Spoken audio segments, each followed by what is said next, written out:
Good kill, good kill. Hey, good kill.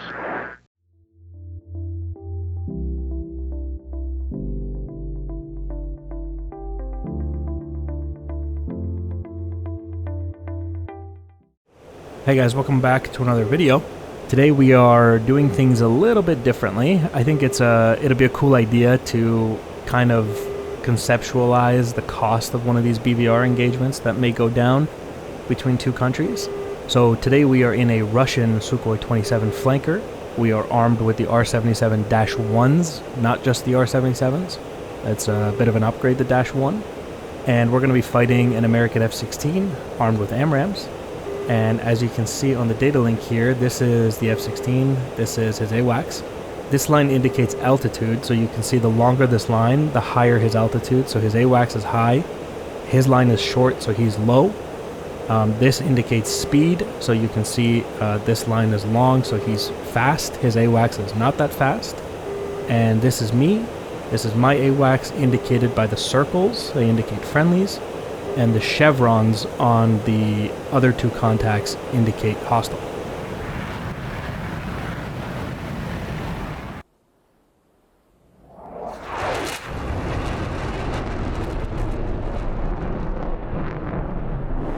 Now, a lot of the numbers that you're going to hear in this scenario are, I had to go and like really find them. I had to talk to some sources to really pull out some realistic numbers. You can imagine that there's a lot of numbers floating around out there that may be inaccurate, or they're kind of just ballpark figures. It's not like you can go on Amazon and find out what the cost of an R77 missile is. You know, you kind of got to do some research to find that out. So that's what I've done. I basically come up with the most accurate numbers I can. And, you know, we've talked about in all these other videos, oh, a country would rather, you know, you as a pilot don't go to the merge and risk losing your aircraft, being shot down. You know, we would rather you just fire some missiles and then turn around and come home if you run out of Fox 3s. You know, we've talked about this concept, and I know you guys get it. It's more expensive to be shot down than it is to just fire some missiles and go home. But I think this video will kind of put that into perspective about exactly how much more valuable you are to your nation if you can get this aircraft back home, including yourself, right? As a pilot, they've spent millions of dollars training you. Of which I have a ballpark figure for that as well. So based on how this fight plays out, whether it's me who gets shot down or the F-16, we're going to run those numbers as it goes, right? And we're going to see what the, I guess, the burden on the taxpayer is, on the Russian taxpayer and on the American taxpayer, depending on how this plays out. So it could be interesting. As you can see, we are up high, very high altitude. My data link says that we are almost in range. And I have him on radar.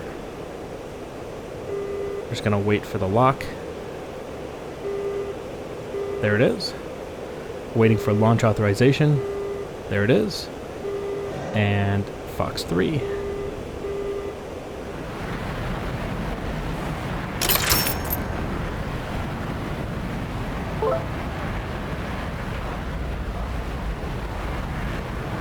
Now, I'm actually fairly certain that I got the first missile off.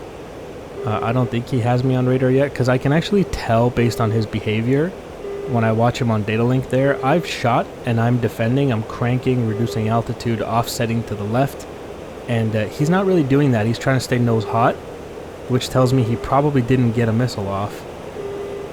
But we'll see. I'm going to stay in the crank. Look at him here. He's turning into me. Keep watching him. Look, look, look. He's turning away. I'm still holding my lock, my gimbal lock. He's turning away. He's going cold. We're good. We have lots of speed, so if he did get an AMRAAM off, I have plenty of time to turn around and run. But it doesn't seem like he does. You see him basically cold running away from me now. Look at that. And I don't hear an AMRAAM, so I'm going to go offensive again. I'm going to continue to push him. Why would I give up my advantage? And he needs to very quickly turn around and get a missile off to push me away, or I'm just going to close this gap and I'm going to kill him very, very easily if he doesn't find a solution to his problem right now. You can see that he's notching right now. That's why we dropped the lock. but I still have him. We're gonna pick him up again here momentarily. You see him turning in. You see that line in the front was telling you how fast he was. We talked about that already. So he's a very high rate of speed trying to recommit right now. And he knows how important it is that he get a missile off right now.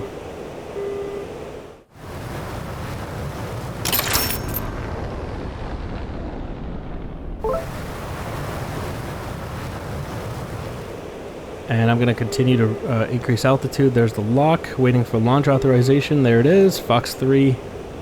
And we're going to get out of here.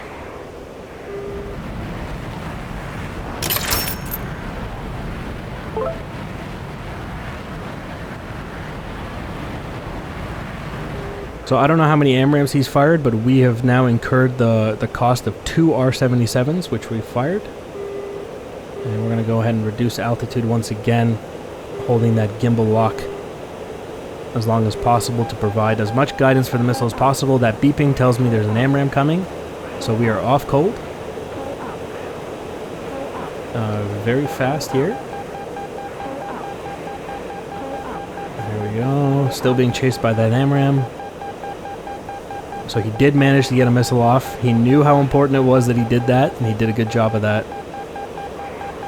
And he may have just neutralized the fight. It's really going to come down to who can recommit now, who can get back on target quickly. We both have AWACS, by the way, and it is providing data link to both of us. So he can see me on his data link, and I can see him.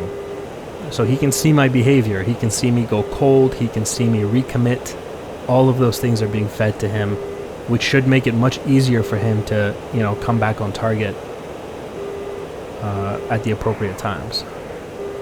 Now I have him once again on radar here. Big thank you to the data link. We're going to go ahead and climb, increasing altitude once again in order to increase the range of our missiles. Thinner air equals more range. There's launch authorization, Fox 3. That's a third R-77.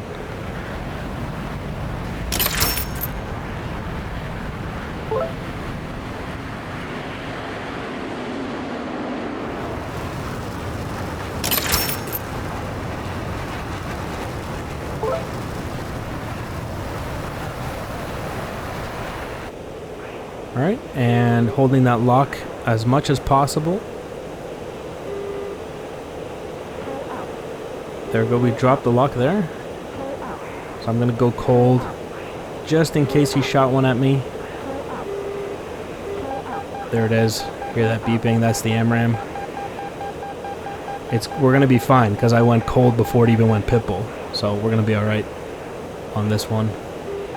I am respecting the MARs, the minimum abort ranges of these missiles. As long as I do that, that missile will never have enough energy to hit me, so I'll be totally fine. Once you're inside the MAR, inside the minimum abort range, the only way to defeat that missile is to decoy it. That's when you need those chaffs. Trying to get him. I have him on data link here. That AMRAAM is off to my right-hand side. It is a little scary, but it's not going to have enough energy. I can't see it, so that is kind of a statement of faith. But we're going to be alright. See, it's gone. Oh. It's fine. It's fine. If it hasn't hit me by now, it's not going to hit me. Everything's fine. We are once again committed onto him. Got him on radar. Gonna really try to make this one count. Gonna increase altitude. Look at him. He's low and fast. Launch authorization, Fox 3. That might hit him.